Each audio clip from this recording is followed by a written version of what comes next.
വിഗ്രഹപ്രതിഷ്ഠകളെ പറ്റിയിട്ട് പ്രത്യേകതകളെ പറ്റി ചിലർ ചോദിച്ചിട്ടുണ്ട്. ഈ ശാന്തസ്വരൂപിയായിട്ടുള്ള ദേവീ വിഗ്രഹങ്ങളും ഘോരരൂപിയായിട്ടുള്ള ദേവീ വിഗ്രഹങ്ങളും അതിൻ്റെ ആചാര വ്യത്യാസങ്ങൾ. ഇപ്പം ഈ ശാന്തസ്വരൂപിണി എന്ന് പറയുമ്പോൾ നമ്മുടെ കേരളത്തിൽ ശാന്തസ്വരൂപിണികളുണ്ട്, പക്ഷെ കുറവാണ്. ഇപ്പം ദുർഗ ശാന്തസ്വരൂപിണിയായിട്ടുള്ള ചോറ്റാനിക്കര ഭഗവതി കാർത്യായനി, മേൽക്കാവിലുള്ളത് ശാന്തസ്വരൂപിണിയും ഐശ്വര്യദായിനിയുമായിട്ടുള്ള ഭഗവതി സങ്കല്പമാണ്. പിന്നെ ചില സ്ഥലങ്ങളിൽ സരസ്വതി ക്ഷേത്രങ്ങളുണ്ട്. അതിലും ചുരുക്കമായിട്ട് അങ്ങുമിങ്ങും മഹാലക്ഷ്മി ക്ഷേത്രങ്ങളുണ്ട്. ഇതെല്ലാം ശാന്തസ്വരൂപിണി ക്ഷേത്രങ്ങളാണ്. അവിടെ അതിൻ്റേതായ രീതിയിലുള്ള പൂജകളാണ്. കൂടുതലും നെയ്പായസമായിരിക്കും നിവേദ്യം. ഇളനീര് കൊണ്ടുള്ള അഭിഷേകങ്ങളാണ് കൂടുതലും നടക്കുന്നത്. പിന്നെ ശുദ്ധജലം കൊണ്ടുള്ള അഭിഷേകമുണ്ട്. ഇതൊക്കെയാണ് ശാന്തമായിട്ടുള്ള പൂജാവിധാനങ്ങൾ ഒക്കെയാണ് അവിടങ്ങളിൽ പ്രധാനമായിട്ട് പറയാനുള്ളത്. കേരളത്തിൽ കൂടുതലുള്ളത് രൗദ്ര രൂപത്തിലുള്ള ഭദ്രകാളി പ്രതിഷ്ഠകളാണ്. അതിൻ്റെ കാരണം കേരളത്തിൻ്റെ കുലദേവതാ സങ്കല്പത്തിൽ വരുന്നത് ഭദ്രകാളിയാണ്.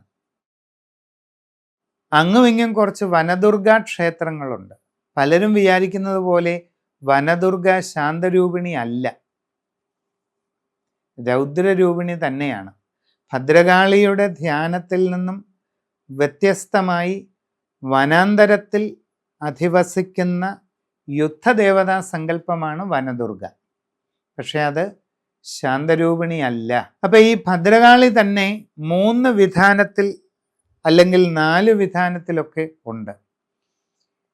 ദക്ഷജിത്ത്, ദാരികജിത്ത്, മുണ്ടജിത്ത്, രുരുജിത്ത്, ഇങ്ങനെയൊക്കെ പല പേരുകളിൽ അറിയപ്പെടും.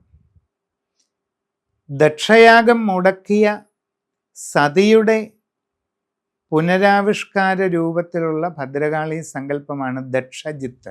ദാരികവധം ചെയ്ത് നിൽക്കുന്ന ഭാവത്തിലുള്ളതാണ് ദാരികജിത്ത്. മുണ്ടാസുരനെ നിഗ്രഹിച്ച ഭാവത്തിൽ, അത് വളരെ ചുരുക്കമാണ് കേരളത്തിൽ, മുണ്ടജിത്ത്.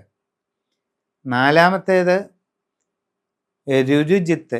രുരു എന്നറിയപ്പെടുന്ന പ്രത്യേക അസുര മൂർത്തിയെ യുദ്ധത്തിൽ ജയിച്ച സമ്പ്രദായത്തിലുള്ള ദേവതാഭാവമാണ് കാശ്മീരി ശൈവ സമ്പ്രദായത്തിൽ അറിയപ്പെടുന്ന രുരുജിത്ത് ഭദ്രകാളി വിധാനം.